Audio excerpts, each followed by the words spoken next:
কোনটা খাবে এটা? আগে একটু ডুবিয়ে খাও, চুপে চুপে ডুবিয়ে খাও। আগে তো ভাঙতে হবে তো। হ্যাঁ, বলছি আমি শুধু দেখে ধরে চুপে ডুবিয়ে খাবে। এই তো, এই তো। চুপে দেবো। বাবুর রান্না বাবা টেস্ট করছে।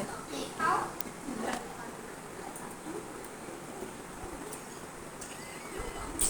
ঝাল কি অনেক? বলো ঝাল। ওয়াও ওটা ঝাল। ওয়াও ওটা ঝাল ওটা। হুম ওটা ঝাল। ঝাল নেই, তুমি খেয়ে দেখো, একটু ঝাল নেই। ঝাল নেই? না। যিনি যিনি অধীর আগ্রহে দাঁড়িয়ে আছে, শুধু খাও, শুধু খাও। বাবুর রান্না বাবা টেস্ট করছে, যিনি অধীর আগ্রহে দাঁড়িয়ে আছে, আর ঠাম্মা অবাক দৃষ্টিতে দেখছিল। যিনি চলে গেল, বুঝলো যে এটায় মাছ মাংস কিছু দেওয়া নেই। ঠিক আছে, টাটা, বাই বাই।